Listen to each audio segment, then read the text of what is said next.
अस्सलाम वालेकुम, क्या हाल चाल है आप लोगों की। उम्मीद है कि आप सब ठीक होंगे। अच्छा, आज मैं इंग्लिश के एक टॉपिक के साथ आई हूँ क्लास 9 और 10th के लिए, और फर्स्ट या सेकंड ईयर के लिए भी। और वो मेरा टॉपिक है अबाउट पोइटिक डिवाइसेस।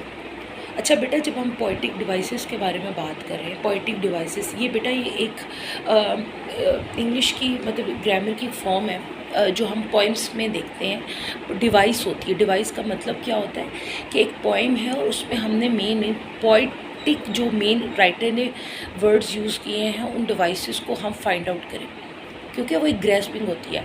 बेटा इसकी जो फॉर्म्स होती हैं बच्चे, वो होती हैं तकरीबन 5। एक होता है सिमली, एक होता है मेटाफोर, एक पर्सोनिफिकेशन, उसके बाद एलिट्रेशन और राइमिंग स्कीम। ठीक है, मेन 5 है। वैसे तो 7 या 8 है, लेकिन मेन ये 5 यूज़ होती हैं। तो इससे हम मतलब कहते हैं कि जो जो भी क्या नाम है वर्ड्स रिदमेटिकली राइटर ने पोएम में यूज़ किए, हम उस डिवाइसेस को उधर से ग्रैस्प करेंगे मीनिंग क्या होता है। इसमें सबसे पहले हमारा आता है सिमली। अच्छा बेटा, सिमली क्या है? सिमली इज़ लाइक कोई भी वर्ड जिसके सेंटेंस के अंदर लाइक और एज आ रहा है। जैसे लाइक एंड एज वर्ड्स आ रहे हैं। जैसे कोई फ्रेज़ मतलब कोई भी फ्रेज़ में आ रहा होता है ना, ही और she smiling like like like a beautiful spring. Beautiful spring कह दें, लाइक आर। ठीक है। अब इसी को अगर मैं मेटाफोर में करना चाहूँ तो वो क्या हो सकता है? She smiling, she smiling change हो जाएगा। ठीक है, शी स्माइलिंग जेंटली, या she smiling pleasantly, she smiling gracefully. ठीक है, ये आपका मेटाफोर हो गया। पर्सोनिफिकेशन में क्या होता है? ह्यूमन क्वालिटीज़ को नॉन ह्यूमन थिंग्स के साथ दिया जाता है। His anger is like a wolf, his anger is like a lion, Sarah's anger is like a lion.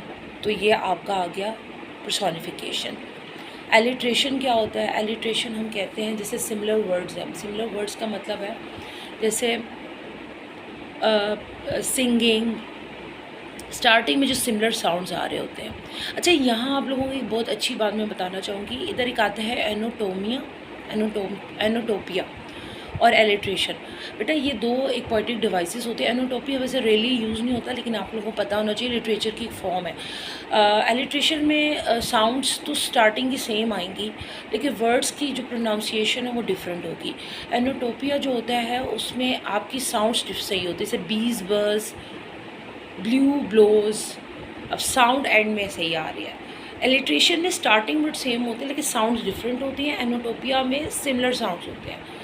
ठीक हो गया। इसके अलावा फिर आ जाती है, ये आपकी में होती है राइमिंग स्कीम्स जैसे होती हैं। राइमिंग स्कीम जैसे गोज, ब्लोज, सीज।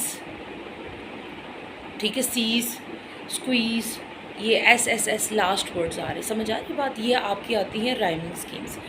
तो इस सिस्टमेटिकली वर्ड्स का जो आइडेंटिफाइड है, ये डिवाइसेस पोइटिक डिवाइसेस में ये चीज़ें आती हैं। Poetic devices is the main form of English poem and prose, जिसमें हम डिवाइसेस मतलब जो राइटर वो यूज़ कर रहा है ना, इट्स डिफरेंट फ्रॉम द ऐसे या मतलब नरेशंस एंड मतलब चैप्टर वाइज वो डिफरेंट चीज़ें हैं। ये डिफरेंट है, it's different from the comparison. मतलब जिसमें हम एक चीज़ लिख रहे होते हैं, नरेशन कहते हैं कि जो चीज़ लिखी जा रही है। नरेटिव क्या होता है? जो नरेट हो रहा होता है कोमास में या जो भी चीज़ है। तो ये बहुत डिफरेंट चीज़ आती है। तो पोइटिक डिवाइसेस, नरेशन से नरेटिव को हम लोगों को खुद समझना चाहिए। जब ये चीज़ें हमें क्लियर आउट हो जाएंगी ना, तो ख़ुद आपको ये चीज़ स्टेप बाय स्टेप पता चलेगी। तो उम्मीद है कि आपको मेरा ये आज का टॉपिक क्लियर हुआ होगा। इंशाल्लाह मैं अब step by step federal board के मुताबिक वीडियोस बनाऊँगी, ताकि आप स्टूडेंट्स के लिए और भी इजी हो जाए चीज़ों को सीखने के लिए। Okay, thank you so much.